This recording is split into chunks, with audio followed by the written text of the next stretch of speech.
दोस्तों आज पेश है माइक्रो रिंग। ये कवर चित्र है दोस्तों।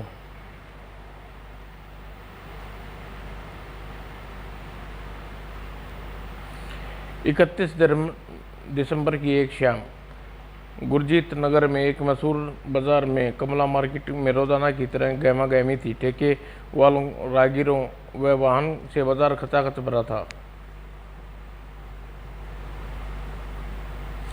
शहर के नामी सरपंच सेठ घनश्याम दास अपने ग्राहकों में व्यस्त थे। तभी स्टेन गनों से लैस तीन भयानक शरीर वाले वही युवक मोटरसाइकिल से उसकी दुकान पर आकर रुके और उन्होंने एक क्षण घनश्याम दास की ओर देखा और धाएं धाएं धाएं और सेठ घनश्याम दास के शरीर को गोलियों से छलनी कर युवक हवाई फायर करते हुए भाग निकले। अगले दिन ये खबर अखबारों के मुख्य पृष्ठ पर थी। सेठ घनश्याम शहर के सेठ नामी सेठ घनश्याम दास की बीच बाजार में खुलेआम भुना। यहाँ की सांस में मौत का डर बैठ गया। यहाँ की सच कहते हुए यहाँ का ज़माना आ गया है, इंसान की जान की कीमत ही नहीं रही। उधर शहर के थानों में भी इस बात की चर्चा थी। तूने पढ़ा गौतम कल शाम बेरहमी से घनश्याम दास को गोली से भून डाल दिया। Yes sir. ये क्या शहर में चौथा वाकया है? मालूम नहीं, वारदात करने के बाद वे लोग कहाँ से अंडरग्राउंड हो जाते हैं। हमने इतने अरेंजमेंट करवा रखे हैं, सारी सीमाएं सील कर रखी हैं, हर जगह पुलिस पैकेट कामयाब कर रही है, रात को खुद गश्त पर जाते हैं। अब हर व्यक्ति के पीछे पुलिस तो हम तैनात नहीं कर सकते। आप ठीक कहते हैं सर, हम उस अधिकारी से इस बात को भी नहीं समझते। कौन है? अंदर आओ। तभी एक पागल भिखारी प्रवेश किया। क्या बात है साहब? 2 दिन से भूखा हूँ, तो मुझे खा लेना ला कि यहाँ वैसे ही परेशान है। हाँ हाँ, मैं पागल हूँ, गोली मार दूंगा ही। अरे ये अंदर कैसे आया? निकालो इसे बाहर कहीं, पागल कहीं का। मत दो खाने को, कल मेरी रात 10 बजे मेरी दावत है। हाँ हाँ, बाहर निकालो, जूते मार कर बाहर निकाल दो। और अभी इस घटना से 2 दिन 10 मिनट ही बीते थे। गुरमीत नगर में एक बस्ती की रात को। क्या हाल है बादशाह? चंगा बादशाह। रात 12 बजे कितने से आ रही हो नेता? नेता? मैं नेता? क्यों मजाक करने हो भाई, मैं छोटा सा आदमी हूँ जी। इतना कहना था कि छोटे आदमी को हमारे देश में रहने का कोई हक नहीं। आह। गोले की आवाज़ सुनकर जो ही उसके घरवाले बाहर निकले, शोर सुनकर बुढ़िया बाहर निकली। ओए पीर, अरे अरे परिवार वालों को मार डाला तो तू भी मर। और भीषण नरसंहार के बाद तीनों हवाई फायर करते हुए मारुति कार में भाग निकले। हाँ हाँ। जहाँ एक और इस शहर में दरिंदे थे, उसी दूसरी तरफ सेठ लक्ष्मीचंद जैसे देवता भी थे, जिन्होंने शहर के अस्पताल, अनाथालय, स्कूल खुलवा रखे थे। ये मानव दुख उसके देखा नहीं जाता था।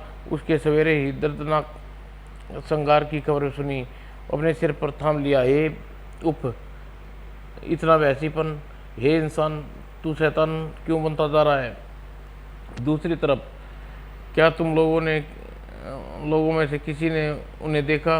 वहाँ इंस्पेक्टर कुछ पूछना चाहते थे, लेकिन भयभीत लोगों के मुंह नहीं खोल रहे थे। आप शनाख्त कर सकते हैं उनकी। आप लोग बोलते क्यों नहीं? बोलने से क्या होगा इंस्पेक्टर? जो जुबान खोलेगा कल उसे गोलियों से भून दिया जाएगा। हाँ हाँ, और तुम थाने में बैठे रहोगे कूलर की हवा में। पागल ठीक कहता है, पुलिस ने किया ही क्या है? और जाड़ों में कूलर, पागल गद्दार पुलिस है। और माहौल गर्म देखकर इंस्पेक्टर अपने सहयोगी गौतम के साथ थाने आ गए और पोस्टमार्टम के लिए लाश के लिए भेजकर अन्य काम में लग गई। उधर शाम को परिवार वाले अनाथ बच्चों के लिए हमदर्द थी। बस इस परिवार में ये भयानक अनाथ बालक रह गया है। नहीं भाई, मासूम फूल है, अनाथ मत कहो। आज से यह मेरे बाल आश्रम में रहकर पढ़ेगा, लिखेगा और ऊंचा बनेगा। सेठ जी, आप इंसान नहीं फरिश्ता हैं। उसी रात सेठ के बंगले पर एक मारुति सवार नकाब पोस्टने ताबड़तोड़ गोलियां बरसाती निकल गई। इन वारदातों से परेशान इंस्पेक्टर सिंह अपने सहयोगी गौतम पर विचार विमर्श कर रहे थे।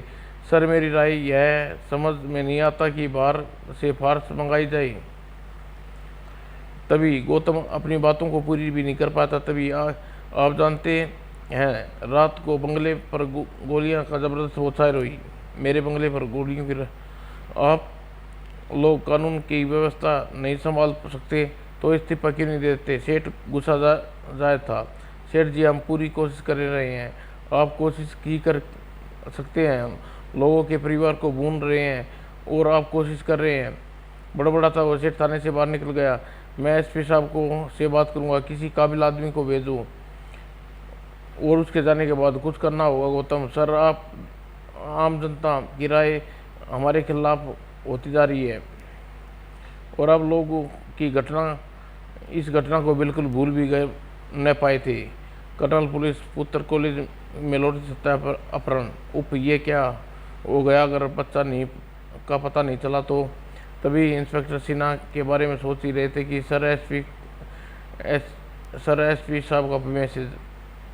Hello sir, inspector Sinha, SP Mukherjee speaking. ये तुम्हारा इलाके में क्या हो रहा है सिन्हा? आप थाने में बैठे क्या कर रहे हैं? जाइए बच्चे को का पता लगाइए। Okay sir. एसपी क्रोध की चरम सीमा पर था। और हाँ, अगर जल्द से जल्द शहर की हालत न सुधरे तुम्हारे खिलाफ कार्रवाई करूंगा। और मैं आखिर क्या करूं? कोई जादूगर तो नहीं बैठे बैठे तक आतंकवादियों का पता लगा लूं? और दिन रात इंस्पेक्टर सिन्हा बच्चे की तलाश में इधर उधर भटकता रहा। उन लोगों से पूछताछ करता रहा, चारों ओर मुखबिर लगा दिए। इस बीच इस तरह 5 दिन बीत गए, बच्चे का कुछ पता न चला सका। उधर कर्नल पुलिस अधिकारियों पर दबाव डाल रहा था। पुलिस सेना को लगा कि वर्दी पहनकर मुजरिम को ढूंढना उचित नहीं है। उन्होंने एक योजना तैयार की और गुप्त रूप से एसपी मुखर्जी से मिला। वह योजना कार्यरत करने के लिए एक मौका की तलाश में आकर थाने में बैठ गया। बहुत परेशान लग रहे हो सर। तभी सर, क्या हुआ? हवलदार, ये शोर कैसा? पुलिस निकम्मी है। आए गजब हो गया हजूर, कर्नल के बेटे की लाश मिली है नाले के पास। भीड़ उग्र रूप धारण कर लिया। इंस्पेक्टर सिन्हा को सस्पेंड करो। इंस्पेक्टर गौतम मुर्दाबाद। अप्रसरसाई नहीं चलेगी, पुलिस निकम्मी है। आए जल्दी पुलिस फार्स भेजिए, सर थाने में का घेराव हो चुका है। थोड़ी देर बाद एसपी मुखर्जी फार्स सहित वहां आए और भीड़ को संबोधित करने लगे। कृपया शांत हो जाइए, कृपया मेरी बात ध्यान से सुने। पुलिस निकम्मी है। आए दोस्त, कर्नल साहब के बच्चे की हत्या का इतना दुख है आप लोगों को, मुझे भी है, लेकिन आप यकीन करें, पुलिस के हाथ पे हाथ धर के नहीं बैठी। कब तक यकीन करते रहे? हमारे बच्चे घर मर रहे हैं। हम पूरी मेहनत से आप अपराधियों को तलाश में लगे हैं दोस्तों। बेवकूफ भीड़ू शांत करके बेकाबू भीड़ को शांत करके एसपी मुखर्जी अंदर आए। इंस्पेक्टर सिन्हा, मैं आपके लिए इसी समय सस्पेंड करता हूं। सर, आप एक नाकाबिल पुलिस अफसर है। आप इंस्पेक्टर गौतम को थाने का प्रारंभी इंचार्ज। ओके सर, मुझे दुख है सिन्हा साहब, सचमुच बुरा हुआ। छोड़ो गौतम, तुम चार्ज लेने के कार्य करो। मुझे दुख है सस्पेंड होने का नहीं, अपने ऊपर लगे आरोप का है। नाकाबिल अफसर मैं एसपी साहब की निगाह में। और इंस्पेक्टर सिन्हा सस्पेंड हुए। 1 माह बीत गया। अब घर पर निकलने भी मुश्किल हो गया। लोग मुझे देखते ही कानाफूसी करने लगते हैं। धैर्य से काम लो, भगवान सब ठीक करेगा। और एक बार आधी रात कौन है आपके हमदर्द? तो जैसे ही दरवाज़ा खोला, पिस्तौल जेब में रखो, हम आपके दुश्मन नहीं दोस्त हैं और आपकी भलाई चाहते हैं। कैसी भलाई? सुना सस्पेंड हो गया सिन्हा, तो थोड़े समय बाद खाने के लाले पड़ जाएंगे। हमारे लिए काम करो और बिना नौकरी के साई ज़िंदगी जिए। रिवॉल्वर हाथ में लेकर स्टेन गन उलझना ठीक नहीं। कैसा काम? अब आए नहीं बात काम की बात पर, शहर में आतंक फैलाना होगा। चोरी, हत्या, लूटपाट, अपहरण करो। जुनेदो, तुम्हारी इतनी मोटी रकम देगा कि उम्र भर नौकरी करके भी नहीं कमा सकते। और इस समय सिन्हा पराई मुसीबत को टालना उचित समझा। ठीक है, मैं आपसे मुझे समय दो सोचने के लिए। ठीक है, हम फिर आएंगे, लेकिन हमसे कोई चालाकी महंगी पड़ेगी। आओ लोगों। उनके जाने के बाद आप फौरन थाने में इन्फॉर्म क्यों नहीं करना? नहीं, अभी नहीं। अभी इनके आदमी निगरानी कर रहे होंगे, मौका देख कर थाने जाऊंगा। और रात का मौका पाकर सिन्हा थाने की ओर निकल पड़े। और तभी मोड़ पर पागल नजर आ तेजी से जा रहा था। आएंगे पागल इस समय कहाँ जा रहा है? और पागल सतर्क होकर इधर उधर देखता हुआ आगे बढ़ रहा था। इतना सतर्क होकर आखिर यह जा कहाँ रहा है? इसकी गतिविधियों पर से लगता है यह पागल नहीं है, पागल होने का नाटक कर रहा है। और सिन्हा यह देख कर घोराचार्य वह पागल एक सामान्य पुरुष था। वह जेल के पिछवाड़े में इंतजार में खड़े गौतम से खुसर फुसर कर रहा, खुसर फुसर। और गौतम से हाथ मिलाया और फिर पागलों जैसी हरकत करता चला गया। यह इधर ही आ रहा है, मुझे छिप जाना चाहिए। मामला गंभीर है, मुझे इसका पीछा करना होगा। और कई गलियों पार करता हुआ पागल सेठ लक्ष्मी चंद के बंगले में जा घुसा। इंस्पेक्टर सिन्हा को ताज्जुब हुआ कि गोर धंधा है, उसे रोका तक नहीं गया। इतने सख्त पहरे में बंगले में घुसना कठिन है। और वह सीधा एसपी मुखर्जी की राहली और थोड़ी देर बाद पश्चात उसके आवास स्थान पर। Good morning evening sir. आइए सिन्हा साहब, आपको इतनी रात गए, कोई खास बात है?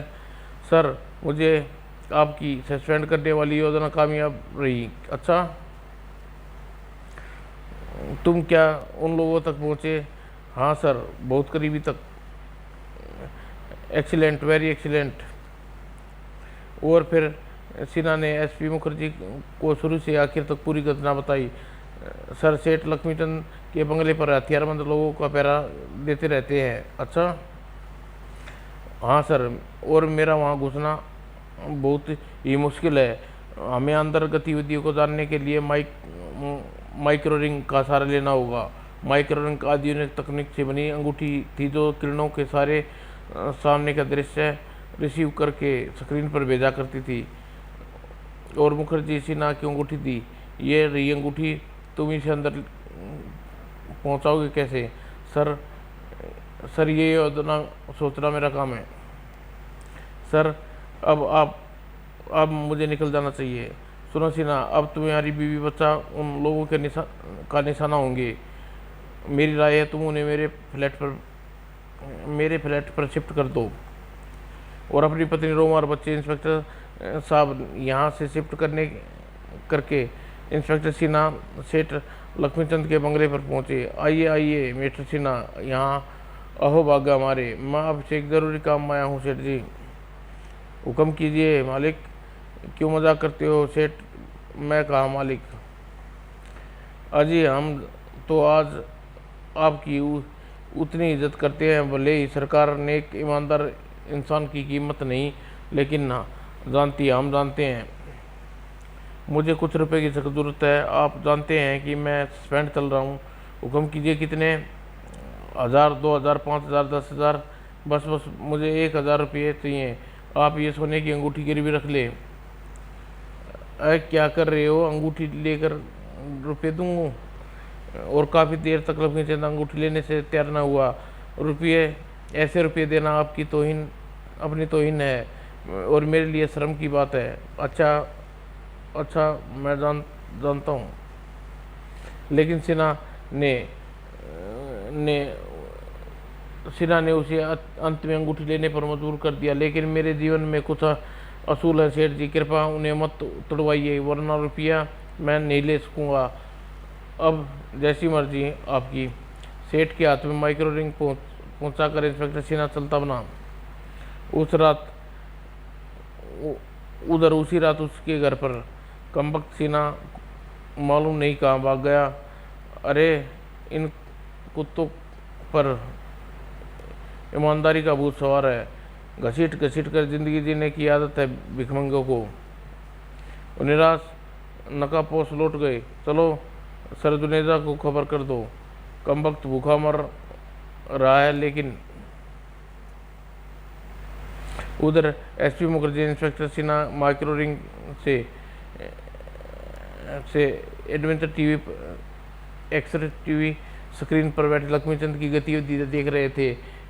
क्या बंगले में तहखाने की रेंज में थोड़ा और बढ़ाओ सिन्हा। और अब कमरे का दृश्य साफ नजर आ रहा था। हाँ, हमारे लिए क्या हुक्म है बॉस? अभी डेविड को आने दो, वो अगर आगे का प्रोग्राम तय होगा। और डेविड इस कमरे में प्रवेश किया, जिसे देखते ही सिन्हा मुखर्जी चौंके। ये तो पगला डेविड है, इसने इस समय पागल का नाटक करने हमें मूर्ख बना रहा था। और डेविड साहब, आगे का क्या प्रोग्राम है? जुनेजा ने अभी कुछ नहीं बताया। तभी जुनेजा ने प्रवेश किया। Welcome sir. Thomas Juneja welcome, come on. वह तहखाना आधुनिक उपकरणों से सुसज्जित था। ऐसा कमरा था जिसे विदेश में संपर्क किया जा सकता था। तुम लोग बहुत अच्छा किए। यस सर, आपकी कृपा है। तुम हमारा मिशन कामयाब करेगा, हम तुमको खूब पैसा देगा, खूब सारा। सर, अगला प्रोग्राम क्या है? मेरे ख्याल से पहले गौतम को आ लेने दें, फिर बताएंगे कि इस रविवार फार्स कहाँ पर होगी। गौतम अच्छा लड़का है, खुश है। वो अपना फर्ज भूल कर हमारा साथ देता है। हम खुश ही रहेंगे सर। तभी स्क्रीन पर गौतम प्रकट हुआ। गद्दार गौतम, तुझे मैं नहीं छोड़ूंगा। पैसे के लिए अपने ही भाइयों के घर को उजाड़ रहा नमक राम। शाबाश माई चाइल्ड, बड़ी मुश्किल से थाने से गश्त के नाम पर निकला हूँ। हम आपका इंतजार कर रहे थे। सुनो, इस बार मुख्यमंत्री मिल्टन ब्रिज का उद्घाटन करने के लिए आ रहे हैं। मैं बहाने से पूरी फार्स वहाँ उसकी सिक्योरिटी में लगा दूंगा। मेना ग्राउंड इलाका वहाँ काफ़ी दूर है, आप वहाँ कुछ भी कर सकते हैं। हम ऐसे ही तुम्हारा साथ देता, तुमको पैसा तुम्हारा 60 फुट खाएगा। और स्क्रीन ऑफ करके, सर अब हमें छापा मार देना चाहिए। अभी नहीं, इतवार अभी दूर है, हमें इनकी अलग अलग गिरफ्तार करना होगा। और सबसे पहले पगला बने डेविड के हथकड़ियाँ लगाई गई, जो सड़क पर माहौल का जायजा ले रहा था। तेरा नाटक खत्म हो गया डेविड अहे। और गौतम को रिश्वत के आरोप लगाया, गिरफ्तार कर लिया। ये क्या कर रही हैं आप सर? हम जानते हैं हम क्या कर रहे हैं, लेकिन जो कुछ कर रहे हैं ठीक कर रहे हैं। और इसके बाद सेठ लक्ष्मीचंद के बंगले पर निशाना बनाया। चारों ओर से घेर लिया जा चुके हो लक्ष्मीचंद, फौरन अपने आप को कानून के हवाले कर दो। और जब उधर से गोलियों की बौछार शुरू होगी, बेवकूफ़ मत बनो लक्ष्मीचंद। और 2 घंटे दोनों ओर से गोली की बौछार होती रही। मैं कहता हूँ अब भी मान जाओ, वरना नतीजा अच्छा नहीं होगा। लक्ष्मीचंद ने बंगले से आंसू गैस के गोले बरसात होने लगी। ओह होशियार लक्ष्मीचंद, धुएं की मदद से भाग न जाए। और तभी धुएं की धुंध में एक साया दौड़ता नजर आया, पीछा करने पर पकड़ा गया। लक्ष्मीचंद तुम? लक्ष्मीचंद की निशानदेही पर जुनेजा फार्मेसी को गिरफ्तार किया गया और अमेरिका के निवासी था और अमेरिका सरकार का एजेंट था। भारत में अशांति और आतंकवाद फैलाने भेजा था ताकि भारत दिन पर दिन बर्बाद होता जाए। सरेआम सबको गिरफ्तार कर लिया गया। मारो नीच जानवरों को, गद्दारों को को फांसी पर लटका दो। नीच गद्दारों, चांदी के सिक्कों के लिए अपने ही देश के साथ गद्दारी की या थू। लक्ष्मीचंदा अपने बंगले पर मारुति सवारों की बौछार करवाना, अपने बंगले पर मारुति सवारों से बौछार करना मान गए तुमको। जल्लादों का मुंह काला करो। इन आतंकवादियों को गिरफ्तार करके एसपी सिन्हा चल दिए। इतने बड़े गिरोह को पकड़ने पर सिन्हा एक समारोह में इनाम दिया। मैं इंस्पेक्टर सिन्हा को उसकी ईमानदारी और कर्तव्यनिष्ठ और अपनी जान पर खेल कर खूंखार आतंकवादी को पकड़ने के लिए ये मेडल पुरस्कार में देता हूँ। मैंने इन्हें सस्पेंड करके नाटक किया, जिसे थोड़े समय के लिए इन्हें स्वाभिमान को ठेस पहुँच लगी। मुझे इसका खेद है। Thank you sir. और फिर गुरजीत नगर का आतंकवाद समाप्त हो गया। जहाँ देश में ऐसे गद्दार होते हैं वहाँ आतंकवाद समाप्त, जहाँ देश में ऐसे गद्दार होंगे वहाँ आतंकवाद समाप्त हो जाएगा, हो पाएगा। राधा का वादा।